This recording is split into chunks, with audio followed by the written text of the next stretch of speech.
que tuviéramos un minuto de silencio por las víctimas de Ucrania.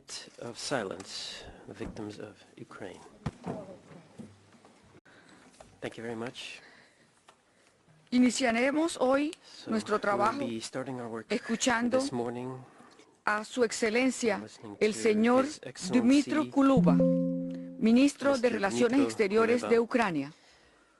Posteriormente, la señora embajadora de Ucrania hará una pequeña aclaración sobre el video. Tiene usted la palabra, señor ministro de Relaciones Exteriores de Ucrania.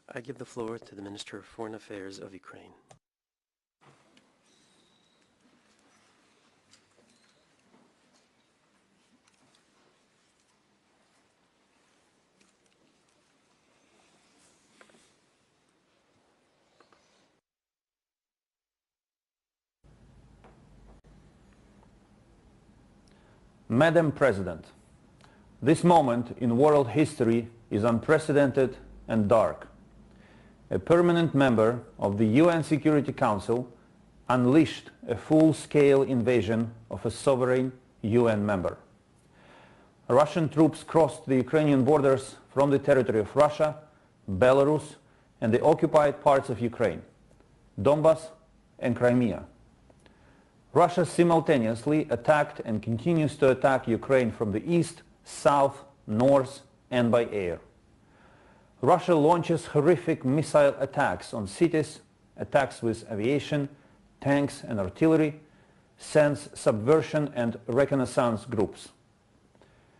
Yesterday, Russia committed more war crimes by indiscriminately shelling cities of Kharkiv and Chernihiv with multiple imprecise Grad missiles, killing and wounding a large number of civilians. Russian warships deliberately attacked 2 civil vessels and seized another 2 in the Black Sea, which is a flagrant violation of international sea law. Nothing can justify missile shelling of residential buildings, kindergartens, orphanages, hospitals and emergency vehicles, passenger buses, and millions of refugees fleeing the Russian fire. Last time my country experienced anything like this was in the years of Second World War, when it was attacked by Nazis. This aggression destroyed international peace and security. Russian indiscriminate attacks on civilian and critical infrastructure are war crimes and violations of the Rome Statute. Distinguished delegates, Russia aims to destroy the Ukrainian state, overthrow the Ukrainian government and establish occupation control. Russia blatantly violates every single norm in the sphere of arms control and disarmament. Russia seems to have no limits in attempts to create false pretexts for more aggression, even possibly preparing some false flag operations, trying to create chemical, biological and nuclear hazards in Ukraine. The aim is to persuade the international community that Russia is right and Ukraine is to blame. Russia has destroyed international security system on the European continent that emerged after World War II by violating all key disarmament treaties. Euro-Atlantic and global security architecture are at stake. Distinguished delegates, Russian aggression is a global threat. Therefore, the response to it must be global. The United Nations, its organs and subsidiary bodies, including the Conference on Disarmament, must take strong and unambiguous action. Pretending now that the UN and disarmament bodies and mechanisms can work as if nothing had happened would be simply immoral. Priority should be given to stopping Russian assault and murder of the citizens of Ukraine. According to paragraph 8 of the Rules of Procedures, Ukraine called to convene a special session of the Conference on Disarmament.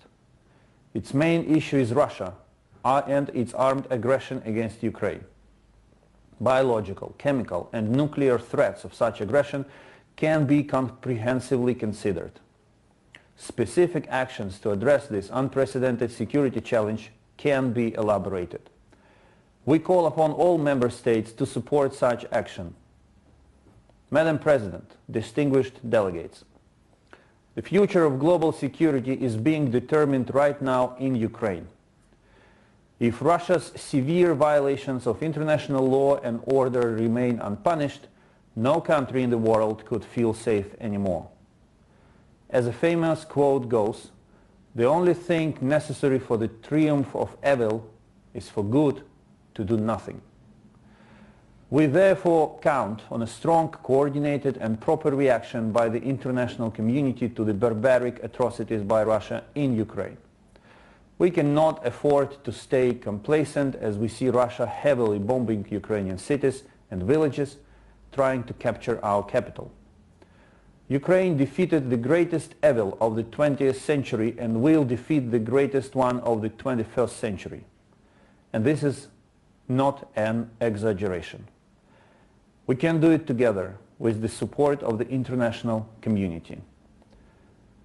This is a people's war for Ukraine, and Ukraine will not fall. Ukraine will fight on the front lines and diplomatically to secure military support and economic sanctions against the aggressor. We will also fight for justice in international courts to hold the aggressor accountable. Together, and only together, we can stop Putin's war. I thank you. Agradezco al señor ministro de Ucrania y quiero darle la palabra por unos minutos a la señora embajadora de Ucrania. ¿Tiene usted la palabra, señora embajadora?